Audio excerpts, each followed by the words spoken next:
On the road, in the gym, at a coffee house.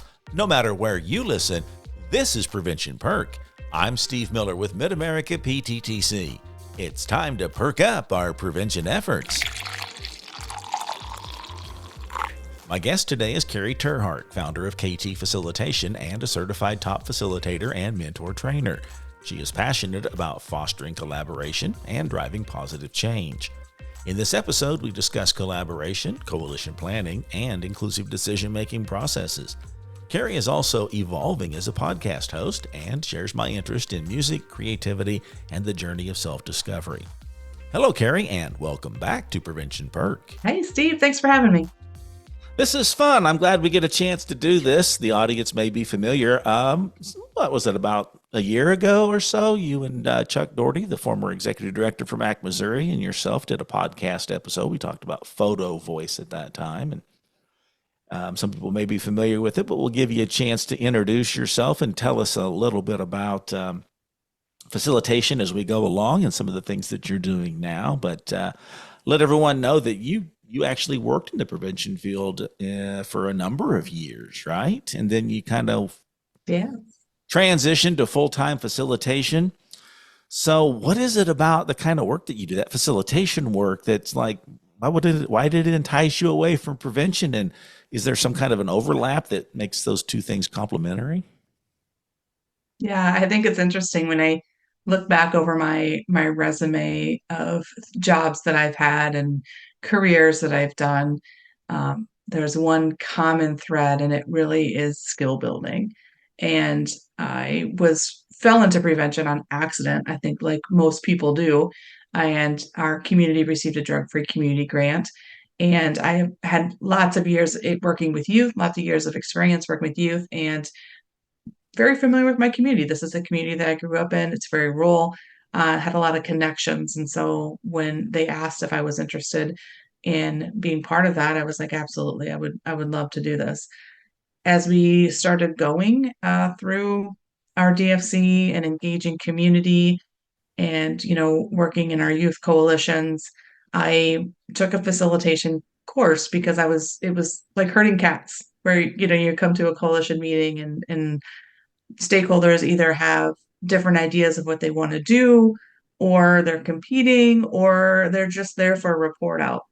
Tell us what you've done, Karie. What are you doing with the money? How are you doing this? And I just realized very quickly that the ownership and everything was on my shoulders, and that wasn't really sustainable. So it was like, how do I engage community in the work that we do, and get buy-in from everyone so that the ownership is shared, and that regardless whether or not there's funding, the stakeholders are communicating throughout the community and working together.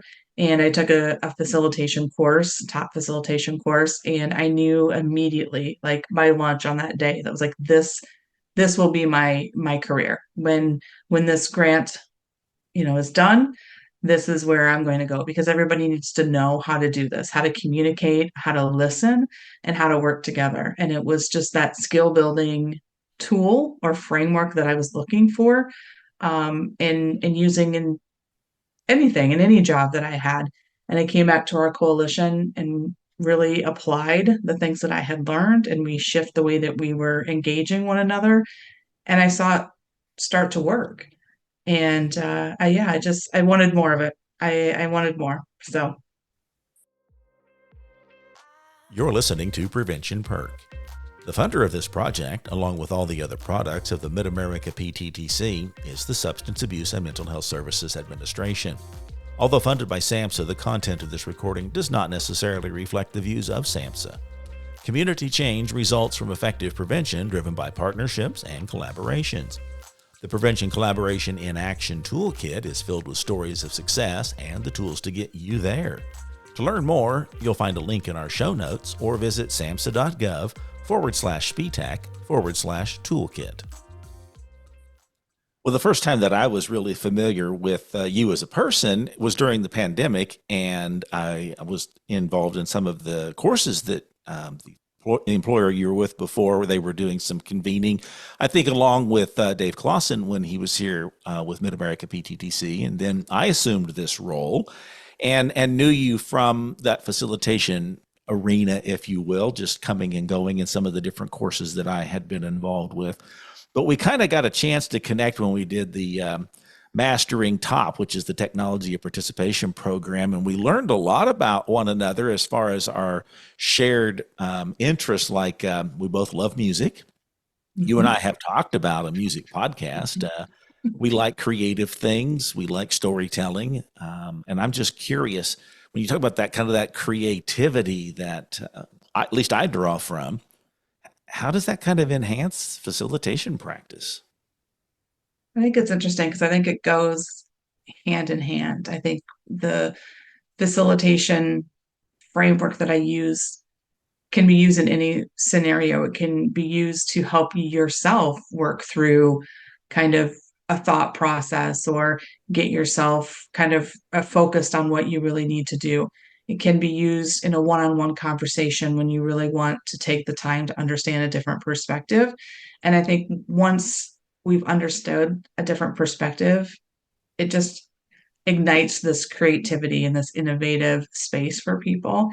And for you and I who love to think in that creative space, it's really kind of shown us kind of how it both how they work together, but then really how we can do something creative and the way that we go back and share it with others or teach it to others can be done in a facilitative way so that it's not talking at somebody or showing a slideshow and just transferring knowledge in that way, but really creating spaces for people to participate and engage. Because I think you and I both know, or we've talked a lot about when we have an opportunity to participate or feel like we're part of something, we want more, right? We want to engage in that. We're listening, and I think that's what creativity is. When you're creative, it's because you're physically doing something, whether it's drawing or singing or,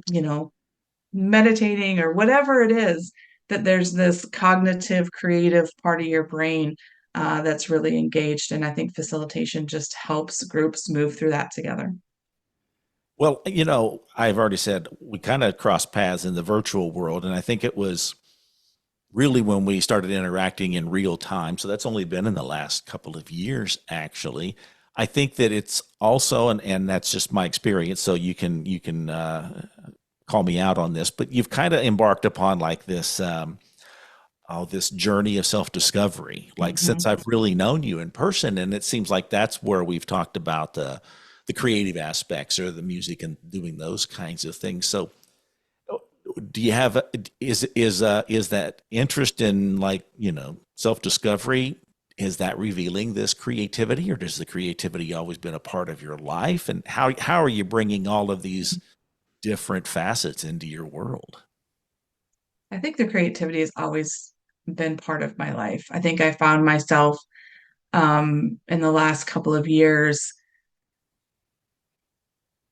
working outside of creativity. I don't know, and I remember saying a couple of different times, like I just don't feel like I have time to be creative. I just got on that hamster wheel of work and um, love the work.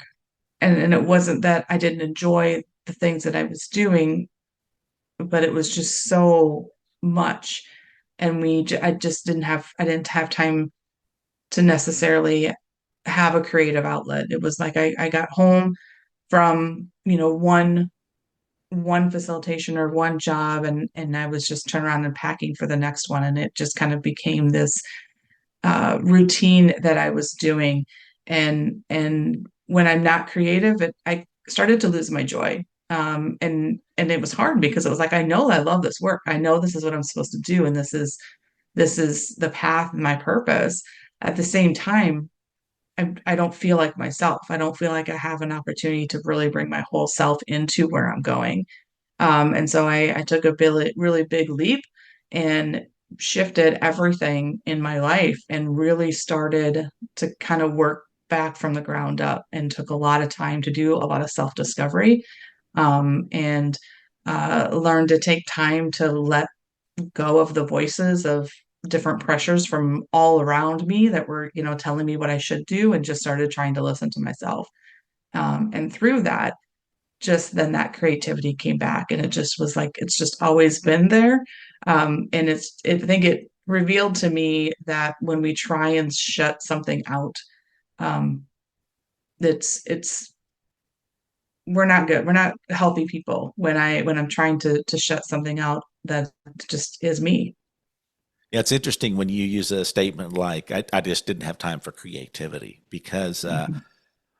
it's been years ago, but someone pointed out to me that and it's not really, it is creative in from the aspect of how I've developed it, but at that time I used to consume a lot of music. I listened to albums upon albums, and a colleague had said to me that it was easy to tell when I had some gaps in my music listening experiences because my personality was actually different. And that's really kind of what got me like, well, what does that mean? And what role does music play in my life? And why is it an integral part of my emotional intelligence, or, that being self aware and those kinds of things that music can foster in us? And it's been a passion of mine since then. And because of that, then I found a whole lot of other outlets for creativity. And I always challenge people when they say, well, I'm not very creative. I think they just have one idea of what that's supposed to look like, and they don't do that. They don't explore something that might be their creative outlet. So I'm curious about how music plays a role in your life, because that's some of the things that you and I've talked about is how music really kind of guides us in a way. It does. It does. And I think I've always in my head had a theme song like playing, when I'm walking into a room or I'm doing something that is maybe I'm not comfortable with, or taking a risk, or just, being in my car. I've just always had certain songs that I like to play, or a certain genre of music. And even last year, when I really took this deep dive into making this change, the one of the first things that I did was make a playlist. And it was like, this is the playlist that I'm going to listen to every morning when I get up. And it was, kind of you go girl playlist, and just songs that would just lift me up and be like, you're okay. You're okay. And whatever's gonna happen is okay. Not knowing kind of what my future held, and looking at, starting my own business was scary. And part of that was just showing up every day. And the reason I could show up every day was because I had this playlist that was just like it changed my mindset every morning. And I have a different playlist for, when I want to just get in my car and scream because I'm mad and frustrated. That's a totally different playlist. So yeah, you and I have talked a lot about just the way that music helps us, I think, shift our energy or shift our mood, but it also can enhance that as well. So if I'm already feeling that way, if I'm already down and I'm listening to down music, I mean, sometimes I think it's okay because if I need to cry and scream and get those emotions out, it's kind of that emotional intelligence for me to recognize that that's how I'm feeling, and that's okay, and that's an outlet for me to feel that, but then move on. And now it's like, okay, now pick yourself up. Now what's next? What's that next playlist? What's that next song that's going to help pick you up and move you forward? You're listening to Prevention Perk. A podcast is like a breakout session from your daily routine. It's a unique way to perk up your prevention efforts. We'd like to hear from you. Please send your comment, topic, or guest suggestion to midamericapttc@gmail.com. So you've made a huge transition over the last year and a half or so with launching your own business and going on this path of discovery, if you will. Can you look back? Because I always think like we live life going forward, but it kind of only makes sense when you look back to where you've been. Can you see where that creativity really brought you to a new level? Yeah, yeah. I I've done a couple of similar projects that I had done in previous years. And I mean, the work that I do, strategic planning, organizational development, leadership training, facilitation training, youth leadership training. I think before, when a project would come in and I needed to go and do a facilitation, that's, when I have the most time to be creative. I was always so pushed for time that it was like I was just kind of going to the tools that I knew that were going to work. I'm comfortable with this. I know how it's going to work. It's not going to take a whole lot of prep for me. I can show up, and the results that the group was getting worked. Their experience was good, but I also, it wasn't a challenge for me. And I've seen in the last year, I've done several projects where I've put myself into a realm where it's like, I'm going to use something new. I have, worked on this. I, have spent more time in design, spent more time thinking through what the group was really going to experience, and did a lot of things that were new that I had never done before. And got to show up in a space that was exciting for me because it wasn't just, here's the other thing I do, right? I've done this over and over and over again. But I'm now showing up excited because this is creative and this is new. And now I get to watch the process work in this group. And it was a lot of fun. And I had the time to think about other options of ways to walk groups through their collective decision making. Yeah, I know one of the projects you're talking about. Let's mention that a little bit. You worked with a youth. I don't know if it's a youth group. It was within a school district, but you worked with teens. Is that right? Yeah, so Eastern Kentucky, 5 school districts. Um, we And started you the brought year, I in think, like with this. four. You brought in like what you're talking about. You brought in like the music. You brought in podcasting. You brought in the photo voice, which is really a departure from where I saw facilitation or where I've seen it Yes. up to this point. Yeah, this we talked a lot about, conflict, and we talked about we had resiliency, and what happens in your body when there's stress, and how you respond to that, and the long-term effects of that, and how you can catch yourself and recenter, and refocus. We ended the year doing some values exercises, and there was just a lot of creative things that we did throughout the year with these students. We started with 14, and I think we ended up with almost 20, because every time I came back, people were like, "Hey, we brought a friend. We brought a friend. We want to Great. bring them in on this." And they were just an awesome group of youth that really opened up to one another. They did not know each other coming in, and really focused on, it was a leadership cohort that was really based around connection. So the ability to connect with myself and know who I am, my personality, my conflict style, my ability to connect with somebody else, to meet them where they are, recognize they might be different than I am, and then the ability to connect people to people. And in order to do that, they had to be vulnerable and they had to have the courage to go first. So it was all around connection, vulnerability, and courage. And they displayed it very, very well. And every time that they brought a new person in, really showed their what they had learned and how to be welcoming and creating a sense of belonging for people into a cohort where there was already great established relationships, and sharing that experience. And I'm just so proud of the work that they've done. So you ended up finishing out that project. The youth actually developed their own. Well, they did the photo voice, but they also did their own podcast. And you've told me They about it. did. I haven't heard it yet, but was that a lot of fun to do Yeah. with the? It was so great. And it's one of those um things, when you bring the podcast in, it sounds, oh, really cool, we could do a podcast. And some kids are really interested in the technical side of it. Some kids, want to get in and tell their stories. And they ended up splitting into 3 groups. They did 3 different podcast episodes that kind of tied into one another. One was about growing up in Appalachia. One was about the stresses that they face as teens. And the third one was the ways that they've learned to kind of deal with that and the support systems that they have. And Um, the groups that they created, I wouldn't have said the first, that they definitely wouldn't have worked together the very first time we were there. Those were new relationships that they had built and trust that they had built with one another in order to sit down and just kind of be real about their lives and the things that they were going through.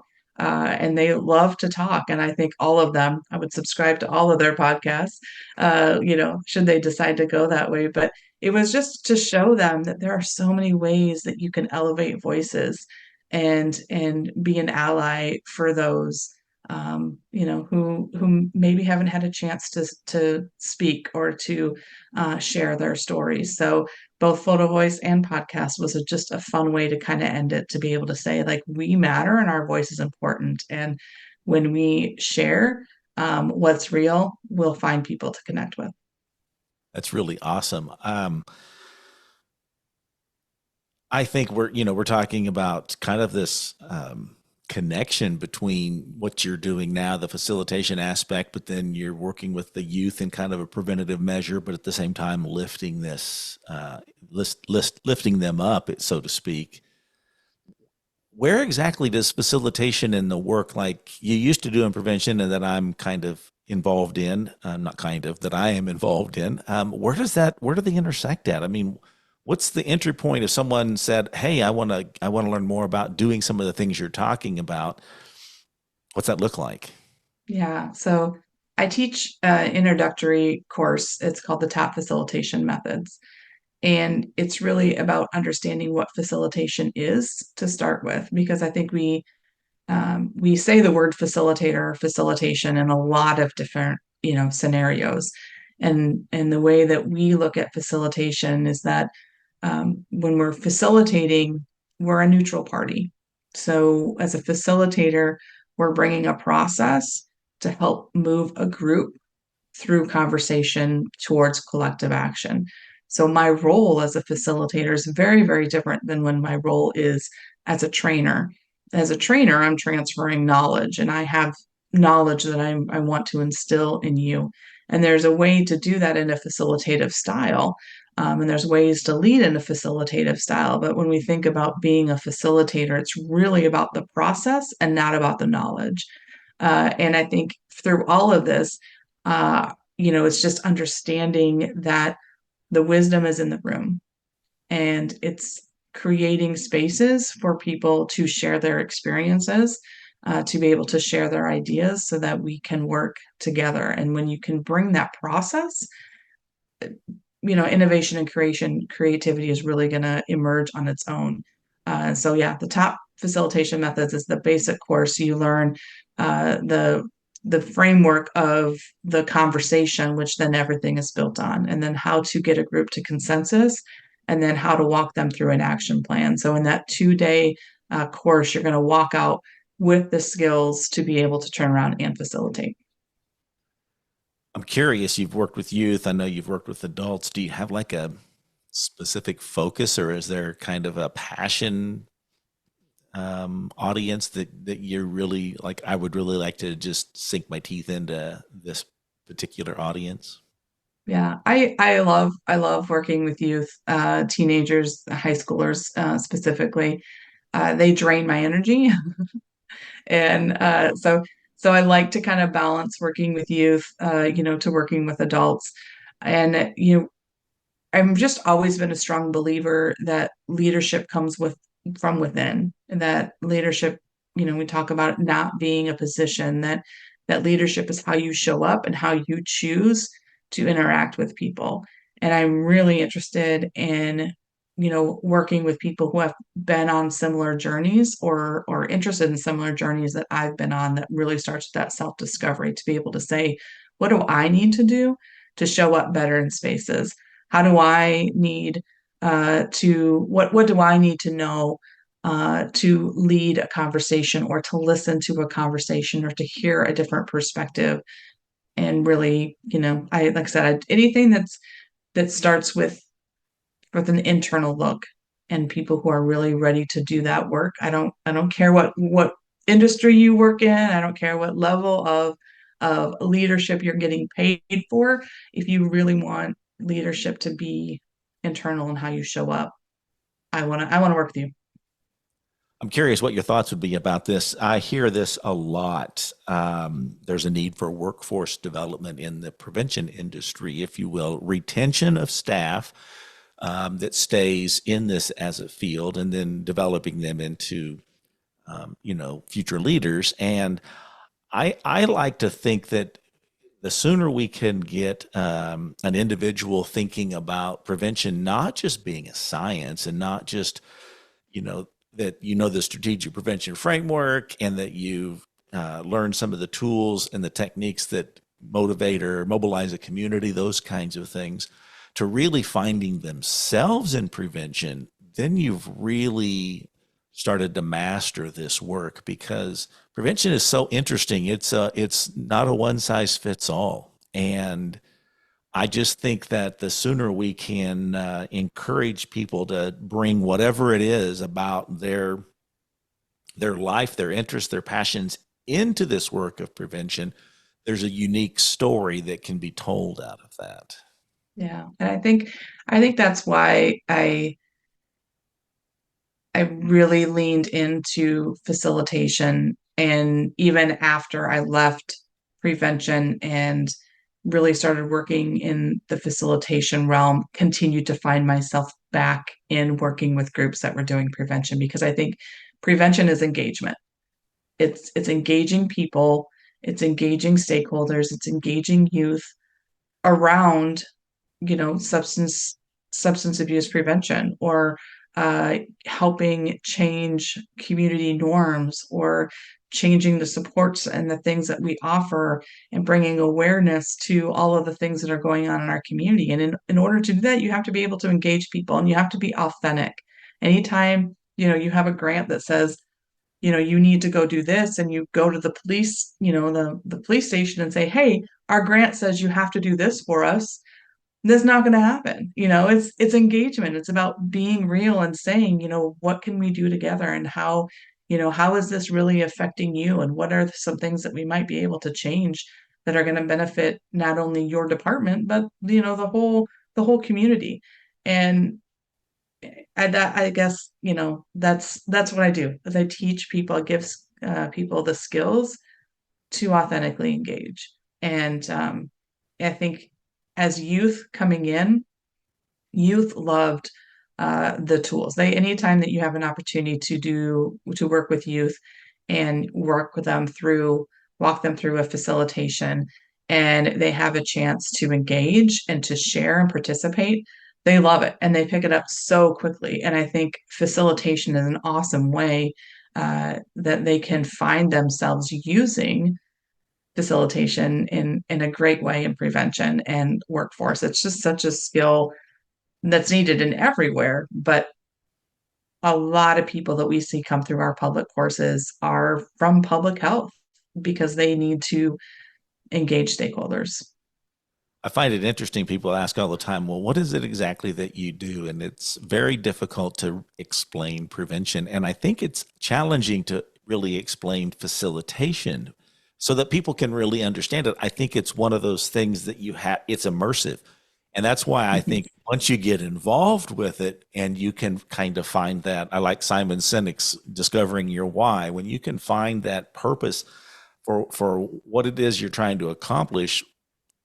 And if it's in prevention, then amazing things can happen. I've seen people go off and, start entry level in prevention, and then work really hard to getting a PhD, and others who have started their own consulting firms, and those that have branched out into facilitation, those that have gone into, public speaking, and a whole host of things. And it's kind of like learning prevention is kind of more than on the job training. It's like getting some sort of a master's degree as you're building the ship, so to speak. It's interesting too, because I think, being coalition director and working in prevention, I've had a lot of life experiences, but that one itself was an experience that really helped me my own business and understanding what I needed to do to engage people, but what did I need to do for branding and for marketing and getting the story out and what was really grabbing people's attention and bringing them in. And prevention has all of those things because you have to have a compelling message. You have to be able to tell a story. And you have to do that, especially in your data, because data, people's eyes glaze over when you tell them things. And it could be like that initial shock factor of, wow, that's surprising data. But then there's always this, okay, so what? And if you can put a face to that, if you can tell your story, tell your data through a story and put an experience to it, people remember that. And that was, everything in engaging our community in prevention was about storytelling and being creative in those ways. That's interesting. Storytelling is something that I'm, interested in, just because of the art of it. But how does facilitation help foster that telling of the story? I think in facilitation, again, just kind of knowing the basic framework that we teach in the top facilitation methods, it's really around how our brain processes information. So we take in millions of pieces of data subconsciously at all times through our senses. So we're hearing, we're seeing things, all of this stuff. Our brain is being bombarded with information, and our brain is really great at synthesizing and only consciously taking in what it really needs to know. So we take in all this information and then we have a reaction to it or a memory or an association to it. That's what makes it important to us. And then we decide what we're going to do about it, our options and things that we might do. And then we make a decision. So I always give the example of we're driving in a car and I see the stoplight ahead and I see it turn yellow and I have a gut reaction to it, like, huh, you know, this adrenaline or this fear that comes immediately. And then I start to say, okay, so I can speed it up, I can slow down, who's in the intersection, who's behind me, who's all around me, and then I make a decision. And it happens so quickly. And the process that we use in facilitation is to take that brain and slow it down and to really understand what's happening in the information that's coming in at all four of those levels. And then not only that, but if you were sitting next to me in the seat and you saw something that I didn't see, it's a different piece of data for me, a different perspective for me really to look at. And it now starts to tell again the whole complete story. Our brains are wired that way, and when we tell stories and we're able to kind of go through in that format, it's how the professionals do it. I say it's how they grab your attention, and um, you know what are you going to do? It's a call to action at the end. It's interesting you say we're wired that way because I find that not just in prevention, but I think if you look at the broader picture of where we're at in community today, collaboration is not something that comes top of mind. Like we're a collaborating community, we're a collaborating nation, we're a collaborating globe, those kinds of things, and then the storytelling aspect. And I believe that that's central to the human experience. That's how we've made meaning out of a lot of things is by telling those stories, and being able to foster that is really key to the work you're doing, the work that's being done in prevention. I think the work that's in arenas that we neither one of us have touched yet. Hmm. Hmm. Yeah, I think it is. I think people want to be inspired. And I think anymore. I think especially in our youth in the last, several years, I'm from rural Iowa, so our youth are involved in so many things. There's so many options for things for them to do. And they're really looking to grab onto something that they feel passionate about or that is going to serve their purpose. And you talked earlier about kind of knowing your why. And I think people just at the end want to feel heard. They want to feel valued. And, if I'm going to take my time to be here in this conversation or to be part of something, I want you to understand where I'm coming from. And storytelling is a really great way to be able to do that, where it elevates voices. and starts to open up minds for perspective, where we then can sit down and really have a conversation and decide what can we do collectively together. And I think collaboration in any industry is kind of a buzzword where people are like, yeah, we are a great collaborating organization, and then you find out that, well, kind of like, I want to hear your opinions, but at the top, I'm going to do what I want to do anyway. And that's not really authentic. And so I think people want to collaborate. I think they want to work together, but they're afraid that they're not going to be heard. And it's just going to be one of those things that's told to them. So You're listening to Prevention Perk. The focused conversation method can help people reflect together about any subject. It can help people reach consensus, guide strategic planning, foster creativity, and lead groups to better outcomes. The Art of Focused Conversation is available wherever you buy books. I just sitting here thinking that for two people that spend a lot of time talking about their love for music, we didn't have any music playing in the background. no, why not? We just jumped right into it today. Well, it's always fun to talk with you, Karie. I'm curious. Let me let you be the sage on the stage before we wrap things up. Is there something that we didn't get a chance to talk about, or maybe as we were talking, it led your thinking in a different direction? I'll let you have the final word. I think the final word for me is, as we've been talking through this, and you mentioned it earlier, that there's some people who just say, I'm not creative. And I'm with you. Everybody is. Everybody has something in that right side of their brain that helps them process. And so some people, might not. I'm not an artist. That doesn't mean I'm not creative. But I can look at things and be open to looking at it from a different angle, or finding ways, anytime that we can find a way to stress relief or find something that helps us move through the day, that when I'm not feeling my best, I have a resource, or I have something that helps refocus my energy. All of those things are creative. All of those things are engaging our right brain to help us be in that space. And so just anybody who says that they're not creative, I'm going to tell you that you are, and to take a moment to embrace and to say, yeah, these things that I've done for myself, they're creative.